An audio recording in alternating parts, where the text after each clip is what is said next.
अंधविश्वास का साया। जैसे गांव के किनारे एक घने जंगल में एक अजीब डर बसा हुआ था। वह जंगल गांव वालों के बीच फुसफुसाते हुए कहानियों और अंधविश्वासों से भरपूर था। किसी भी रात जब चांदनी रातें आती तो सबसे डर के अंधाधुंध जंगल के पास नहीं जाते थे। गांव का युवक अर्जुन उस जंगल के डर को चुनौती देने का मन बनाता था। उसके दोस्तों से मजाक में कहते थे कि वह वहां एक रात बिता कर आए, लेकिन उसने कभी ध्यान नहीं दिया। एक रोज अर्जुन ने फिर अपने दोस्तों से कहा, अब मुझे उस जंगल में जाना ही है। मैं तुम्हें दिखा दूंगा कि वह सब अंधविश्वास हैं। उसके दोस्तों ने उसे डराने की कोशिश की, लेकिन उसकी निर्धारितता को नहीं थाम सके। अर्जुन ने एक पुराने गांव वाले से एक पुरानी किताब मांगी, जिसमें वह जंगल के बारे में कहानियां और अंधविश्वास थे। जब रात का समय आया तो अर्जुन अपनी बैग लेकर वह जंगल की ओर बढ़ा। जंगल का माहौल अंधकार से भरा हुआ था और वहाँ की चिरकालिक चिरपिंग सुनाई देती थी। अर्जुन जंगल के अंधविश्वासों की पूरी तरह से अनदेखी करता हुआ आगे बढ़ता गया। वह सोचता था कि सब डर केवल एक मानसिकता की बात है। फिर तभी उसने एक अजीब आवाज सुनी। वह दोनों कानों में कुछ बैगों के आवाज की तरह सुनाई दे रही थी, जैसे कोई वहीं पर पड़ा हुआ हो, लेकिन वह से नजर नहीं आया। अर्जुन के दिल की धड़कनें तेज हो गई।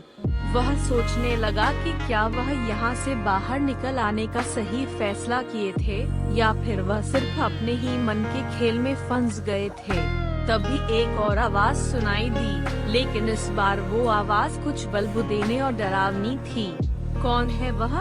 अर्जुन ने सोचा। वह धीरे धीरे आवाज की ओर बढ़ता गया और फिर उसे एक पुराना मंदिर दिखाई दिया, जो कि जंगल के बीच में स्थित था। अर्जुन ने मंदिर के पास जाकर देखा और वह एक रूखी सूखी महिला को देखा, जो कि उसके आगे बैठी थी। महिला की आंखों में आंसू थे और वह अर्जुन को बेहद डरावनी तरीके से देख रही थी। अर्जुन ने सोचा कि वह महिला वही आवाज थी जो उसने पहली बार सुनी थी। उसने महिला से पूछा, आप ठीक हैं? महिला ने उसे देखा और उसके होंठों से एक विचलित हंसी का संकेत दिया। फिर वह अर्जुन के पास आई और बोली, तुम किसी खुदाई के लिए आए हो? अर्जुन थोड़ी देर सोचा और फिर जवाब दिया, नहीं, मैं यहाँ केवल यह देखने के लिए आया हूँ कि क्या ये सब अंधविश्वास सचमुच जरूरी हैं। महिला हंसी में बदल गई और बोली, तो क्या तुम्हें यकीन नहीं है कि ये जगह भूतों का घर है? अर्जुन ने धीरे धीरे मान लिया। अच्छा, तो क्या आप मुझे एक कहानी सुना सकती हैं? महिला ने सिर झुकाया और एक अंधकार में बढ़ती हुई रात की कहानी सुनाई। बहुत समय पहले यह जगह एक खुदाई का स्थल था। लोग यहाँ खजाने की तलाश में आते थे, लेकिन जब वे वापस नहीं लौटते थे तो वे कहते थे कि यहाँ भूतों ने उन्हें ले गए हैं। इसके बाद लोग इस जगह से दूर रहने लगे हैं और जंगल के अंधविश्वास बढ़ गए। अर्जुन ने सोचा कि यह कहानी सिर्फ एक अंधविश्वास हो सकता है, लेकिन फिर उसने उस महिला के पास झूला देखा। झूले पर वे खुद को झूल रही थीं, लेकिन उनके चरण जमीन पर नहीं छू रहे थे। अर्जुन के होश उड़ गए और उसने महिला से पूछा, ये कैसे हो सकता है? महिला ने हंसते हुए जवाब दिया, यह सच है कि यह जगह भूतों का घर है। अर्जुन थम गया और वह महिला से और कहानियाँ सुनने के लिए अनुरोध करता है। महिला रात के संकेत में हंसती है और फिर एक और कहानी सुनाती है। कई साल पहले यह जंगल खूबसूरत और शांतिपूर्ण था। यहाँ के पेड़ पौधों का संतुलन बरकरार रहता था और यहाँ के पशु पक्षी खुश रहते थे। लेकिन एक दिन एक बड़ा आपदा आया। महिला अर्जुन को बताती है कि वह आपदा एक पुराना राजा था, जिसने इस जंगल को अपनी भूख की खातिर बर्बाद कर दिया। राजा के द्वारके ने इस जगह को बंद कर दिया और जंगल के पेड़ पौधों को कट दिया। यहाँ के पशु पक्षी भी गायब हो गए और इस जगह पर एक भी पौष्टिक वनस्पति बची नहीं। महिला जारी करती है, राजा ने इस जगह को लूटा और ध्वस्त किया और उसने यहाँ के प्राणियों का संतुलन बिगाड़ दिया।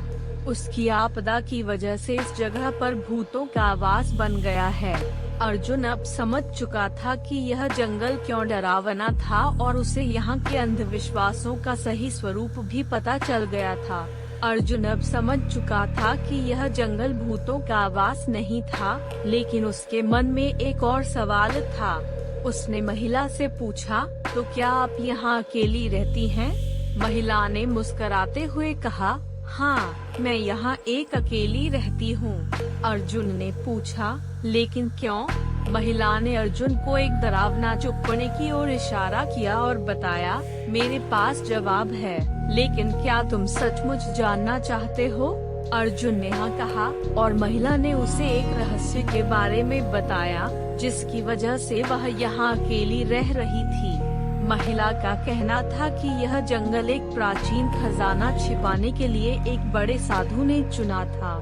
साधु ने एक पुरानी किताब में विशेष मंत्रों का संदेश छिपाया था, जिसके द्वारा वह जंगल को एक निष्प्राप्त स्थान बना सकता था। लेकिन जब वह मंत्रों का उपयोग करने का प्रयास करता है, तो उसकी कविता अचानक बदल जाती है और वह जंगल का हिस्सा बन जाता है। साधु ने जंगल को छोड़ने का कोई रास्ता नहीं बचाया और वह वहीं मर गए। महिला ने साधु के आवास को खोजने का प्रयास किया, लेकिन बिना सफलता के। वह जंगल के बंद होने के बाद यहाँ फंस गई और वह अब उसी जंगल के राजमार्ग का राह चलन कर रही है, जिसका कोई अंत नहीं है। महिला ने कहा, अब मैं यहाँ के अंधविश्वासों का हिस्सा बन गई हूँ और मैं अब यहाँ से कभी नहीं जा सकती। अर्जुन ने इस कहानी को सुनकर अब समझ चुका कि जंगल का डर सिर्फ एक अंधविश्वास नहीं था, बल्कि यह एक पुरानी कहानी का हिस्सा था। वह देखता है कि महिला अकेली और असहाय है और वह उसकी मदद करना चाहता है। उसने महिला से कहा, मुझे लगता है कि हम साथ मिलकर यहाँ से बाहर निकल सकते हैं। महिला चौंक जाती है और कहती है, तुम क्या मजाक कर रहे हो? अर्जुन ने गंभीरता से कहा, मैं समझता हूँ कि तुम अकेली हो और तुम्हें जंगल में फंसे रहने का कोई चाहने वाला नहीं है, लेकिन हम यह साथ मिलकर निकल सकते हैं। महिला अर्जुन के पास जाती है और उसका हाथ पकड़ती है। उसके होठों पर दोबारा वही चुपने की ओर इशारा करती है और कहती है, तुम यह कहते हो कि तुम मेरी मदद कर सकते हो, लेकिन क्या तुम सचमुच मेरे साथ चलने के लिए तैयार हो? अर्जुन ने हाँ कहा और महिला ने उसे अपने साथ चलने का निर्णय लिया। महिला ने अर्जुन को जंगल के रास्तों की यात्रा पर ले जाया और वे दिनों तक चलते रहे। उसने उसको सिखाया कि कैसे जंगल के अंधविश्वासों को तोड़कर आगे बढ़ना है और अर्जुन ने उसके साथ सिखा भी लिया। दिन बीते और महिला और अर्जुन ने एक और खजाने के साथ आया, जिसे साधु ने छिपाया था। वे खजाने को निकलते हैं और यह जंगल के पास का प्राचीन गौरव था। महिला और अर्जुन ने वह खजाना साथ लिया और जंगल की ओर बढ़ते हैं, जहां अब कोई अंधविश्वास नहीं था। जंगल एक बार फिर से खुद को प्राकृतिक रूप से बचाया था और वह खुशियों के साथ भरपूर था। आखिरकार अर्जुन और महिला ने गांव के पास वापस आ गए और वे जंगल के अंधविश्वासों की सच्चाई को लोगों के सामने लाए।